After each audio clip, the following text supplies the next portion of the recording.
Hello? Good morning? Yeah, sure. Hey, today I'm working from home. Yeah, yeah, I really need to focus to deliver. We have a tighter deadline, so yeah, at home I can focus much more. In the office they always disturb me for something, so sure, thanks. Okay, bye bye.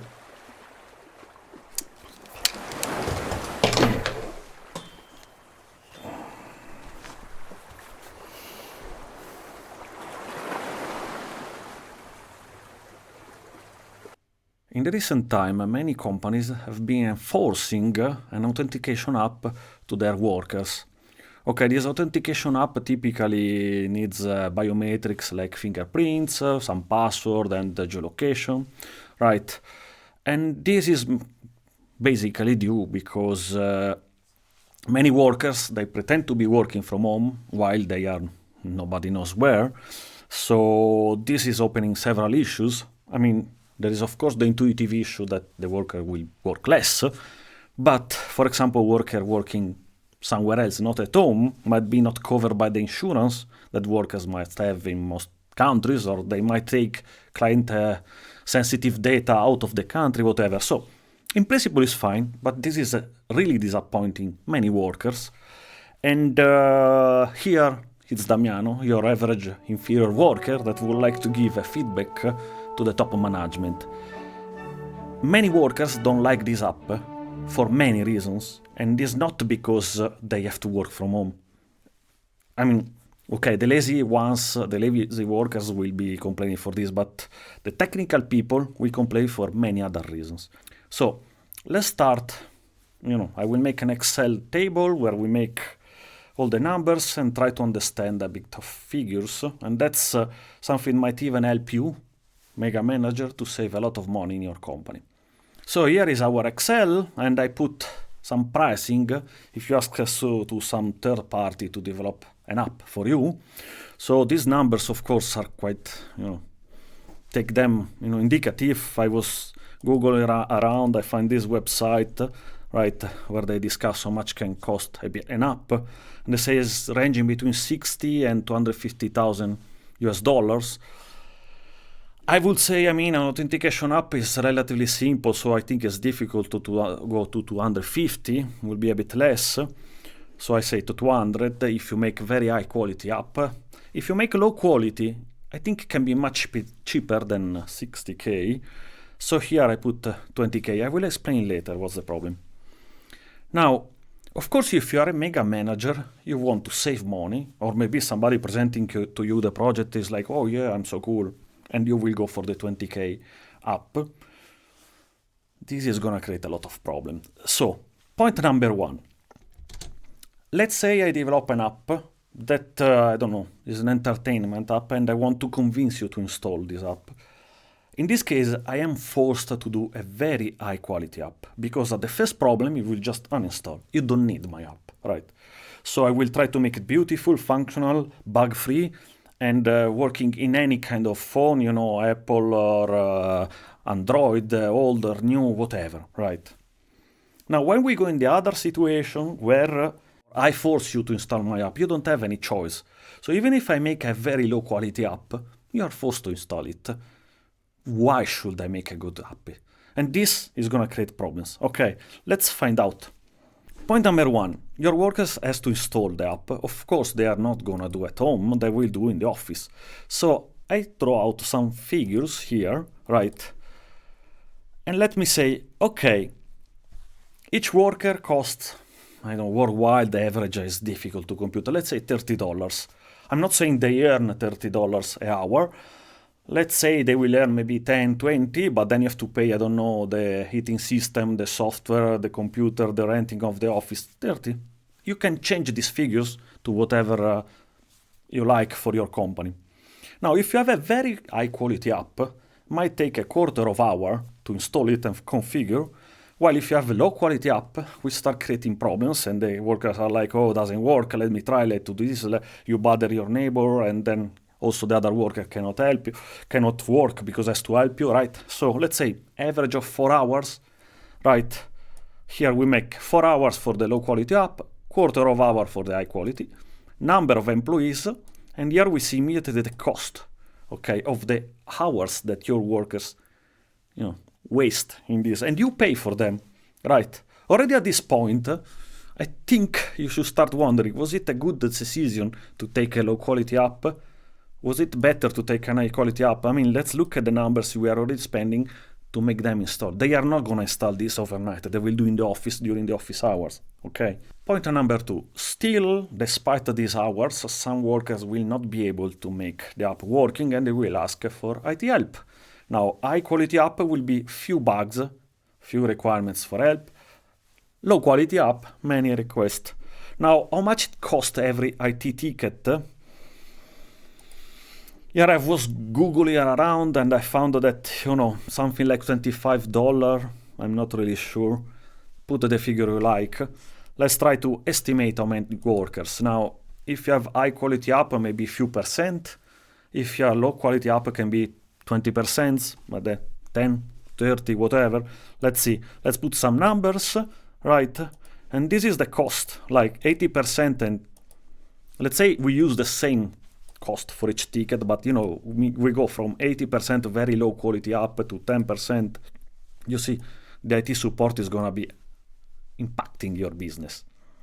Now you might wonder, what do you mean, Damiano, with this high quality app, low quality app? You use an app, let's say low quality app, you start getting errors. Okay, you try to do something and you get error 0. Thanks, what does it mean? Error 1, error 2, right? So, you might be, okay, this is the typical signal that you are using a low quality software or app or whatever. When you have an high quality, the developer spent enough time to say error 0 is this, right? So let's say, this is what can be when you have a low quality app, getting errors and, questioning.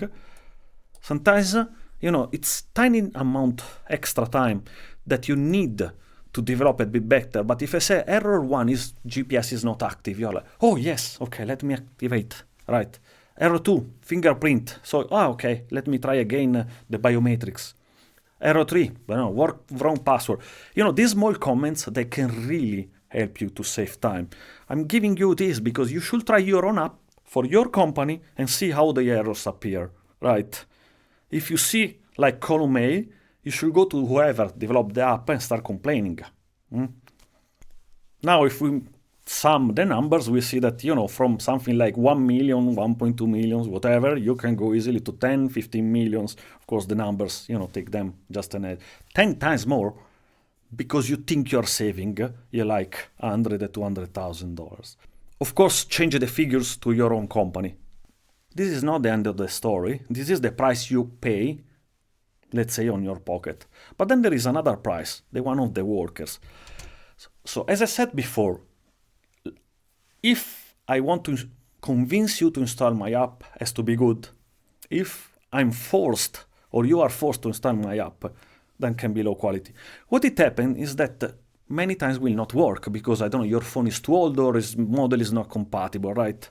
So, I have a very powerful network of connections. Let me show you my LinkedIn screenshot, 722, right? And this means I could ask many people working from many companies, right? How is it in your situation? How is it in your colleague's situation? And what I discovered is that roughly 20% of the workers were forced to buy a new phone because the one they had was, carrying any kind of issue. Right, maybe the fingerprint reader was broken, you can use the phone, but you cannot work. So you have to buy a new phone. Maybe the operating system is not up to date, whatever, right? So this means that your worker, let's say 20% of your workers has to buy a new phone, right? Let's say it costs $300 a new phone, right? Your people will have to spend like 6 millions, I'm assuming a company of 100,000 people, right? Now, in principle, they pay this amount, but then are they motivated to work for you? You will pay this price because they will work less, they will be nervous, whatever, right? Angry. Well, if you make a very good good quality app, of course, less workers will be forced to spend this money, and you might be like, okay, we as a company pay the phone for you if you need to buy, or some kind of. Think about this. I'm just warning you about hidden costs. Okay. Also, let's say you are ecologist, right? You care for the environment a bit. Now, if 20% of 100,000 people have to buy a new phone, is 20,000 phones that will be trashed and 20,000 that will be, purchased, right? Are you aware how much you pollute to build a phone? You need these rare earths. Just Google. Let me show you some figures, some photos, right? This kind of excavations in the mountains, you can just search by yourself. You need to excavate an entire mountain to get a really little amount of these minerals. They are called rare earths because they are rare. And if you have a bit of spirit to save the planet, think about this. Don't force everybody to trash their hardware. But anyway, let's continue on money. Who cares for the planet? So I'll be reading, some agreements here and there, something like this, that you have a button and you must agree and accept it. Okay, let's look at it. So, for example, let me read just one person. Your data might be shared with, third parties or whatever provider globally, right? Data is transferred abroad and may no longer be protected by the local law, right? You send it to third parties, you don't know who they are, and they are in a random country. Is in that country the privacy protected? Who knows, right? Foreign regulation, even explicitly written, okay? Another stuff you have to agree is that you are not allowed to use the personal device, your personal device, shared with somebody, right? So if you let your kid playing with your phone, or you let your girlfriend, maybe she's jealous, to read your personal messages, or what I do often is like, I'm driving the car, and somebody calls, I tell to the person next to me, read it because I'm focusing on driving. Okay, all of this stuff on my personal device, I cannot do anymore. Very happy. As I said, some companies are nice and they will buy the phone for you, but not everything. So sometimes you have to say, no reimburse or purchase for your device, okay? And you take responsibility to have, integrity and security systems. So if some hacker attacks my phone, I'm responsible if this damages the company. If the app has an heavy bug that eats all my battery and my phone is to trash, okay, the company is not responsible and I have to accept this, very happy. This is really one of the top, right? In some situations, they might request you to access your personal device, right? You agree to assist and so on, meaning you have to you are accepting that in case of need, you physically give them the access to your device, right? And they can, if they are nice, they will just investigate what's going wrong, the bug. The temptation to read at your messages or your photos, who knows what the people are doing. Another lovely stuff you have to agree is that if the device is lost or stolen, you must report immediately, right? So let's say you are walking in the street, somebody stabs you, and you fall down like bleeding, and then they take out your phone. So you're like, should I call the ambulance? I'm dying. No. Should I call the police? I got stolen. No. You have to call and say, oh, my phone, got stolen and now the company is under danger. Yeah. And finally, what we call in Italy, ciliegina sulla torta, the cherry on the top of the cake. Use this service is voluntary, right? Voluntary. And if you don't like, no any impact, because there are other authentication methods. If you don't accept this, you're fired straight. It's really, an insult. Let's be honest. Anyway, not everybody is a nerd like me reading this. Fine. I hope for you. And let me also open a small room for a conspiracy theory. I promised you to comment why the app is supposed to cost at least 60,000, but maybe you pay only 20,000 or even less. You give to some external contractor, they say, oh, I do it for free. As I said, this app will access many personal data. They will go outside. Nobody knows whom and what, right? So let's try to assess the value of this data. This is a difficult task, But I've been Googling a bit, and let's say, right, for example, Facebook has like 3 billion users, where like 2 billions are more or less active, right? I mean, the other 1 billion is not very active.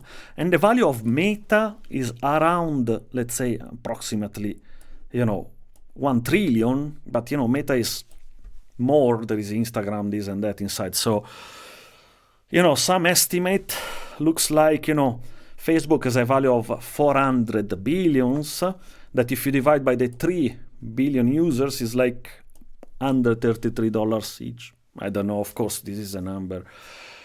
This is more or less the value of each Facebook user. I've been trying to look at other info, right, how much data is worth, and there are, for example, tables like this where they say, okay, if you can know a certain user is male or female as a value like few cents, if you can say the age, the ethnicity and whatever, right? Each of these is a few cents, but if you sum up, you can easily get to few dollars. So let's say, taking this, that the total value of one worker data is like $10. As I said, they know more or less the age, the gender, for which company you work, more or less what salary you get, when you go on vacation, so they can also infer your religion, your culture, they geolocate you, right? If you stay home, you are sick, we might give publicity. If you are pregnant, yes, your phone will know before you, and you are super valuable. I mean, the value of a pregnant woman is unbelievable, because she's gonna need to buy a lot of stuff, and she's like, okay, I'm not gonna save money for my kid, I'm gonna spend everything. You're like, we can take out so much money from you. So, and when you stop working with certain pattern, you can infer more or less that a woman is pregnant combined with the other info. So when I say $10 per worker, yeah, it can be reasonable. Okay, of course you can change the number. So if you have $10 times 100,000 workers, is roughly 1 million worth of data. So, the app, they will do even for free for you if they can manage to get all the workers' data out, right? Because why should I, ask you $20,000 to make an app, or 50,000 or 100,000? I do it for free. Give me 1 million worth of data of your workers. Yeah, maybe it's a conspiracy, but the underlying point that might disappoint some worker is like, okay, you want to know my geolocation, you want to know it's me, I'm working from home, fine. But to protect the client data, I lose any right on my privacy. Let me make a comment about security also. You spend little, don't expect to be safe up. Okay, it's like if you buy a locker. A cheap locker will be easy to break. An expensive locker will be safer.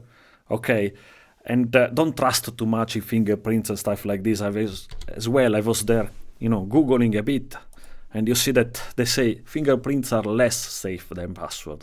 Less than a 5-character password, right? They can be used as an identifier, but I mean, they are easy. You cannot change your fingerprint if somebody, is compromised, and they can kind of save in a file, blah, blah. I mean, I'm not an hacker, and I will do the same disclaimer as, for example, this website here, ethical hacking, right? So they explain you how to go hacking something, not because you have to be a criminal, but, to test penetration testing, let's say, if there is any security flaw problems in your system. So I've been installing a few of these apps and testing around. I'm not gonna make a tutorial how to crack the apps, right? I will just show you one of the many bugs I've found, and that's kindergarten level, really. So you can download for free this app from BlueStack, where you can basically play the games you usually have on your phone. You can play them inside your Windows. And if you press on this, actually, you can do more than playing video games. We'll open this one that is an emulator of a phone. So for example, here, I'm emulating the Samsung Galaxy S20 Ultra, but of course you have many others, right? So this is an emulator, if I can close it. Okay, now of course there is publicity, I mean they don't work for free, but this is exactly what you see in your phone. And on the right side, sorry, there is this vertical bar where you have all the actions you can generally do on your phone while not touching the screen. So for example, you know, rotation, stuff like this, taking photo, turning on and off the audio. So, and here in these three dots, for example, you have the airplane mode, or you can rotate, right, like the phone. Now we put it on vertical size. Let me make it larger, right? So this is an emulator of the phone. Of course, you might install the app that you need to authenticate you to work inside your Windows rather than your phone. And then, you know, I don't have GPS on my computer, so this software is nice enough where you can select by this button some location, right? So for example, currently my phone believes I'm here in this English London place, right? But I can quickly go somewhere else, I hope. It's using a lot of resources, right? Right, and let's say now I'm in Germany, right? Now, my phone, the emulator of the phone believes I'm in Germany, right? This is something I've done in this emulator, not in the system inside the phone. So now if I open Google Maps and I try to geolocate myself, this is gonna say, yeah, this is your position, right? Let's zoom, let's see where am I, right? Bit of time. I believe I'm in Germany. Okay. So your authentication app in BlueStack will not know where you are. You know, it's not just I wanna work from home while being, you know, it's other stuff. So please, Mega Manager, if you watch this video, keep in mind what I said. Keep in mind that low-cost app will cost you much more, okay? So like the high quality that was costing like 200 will cost you at least 1 million. The low cost that, you know, few 10K will cost you maybe several millions, maybe 10, 15, you know, because all the other hidden costs. And keep in mind that people are concerned about their privacy and the quality of the app, and don't ask crazy conditions when you ask people to agree with the app. I mean, it's like, really, it's an humiliation. I mean,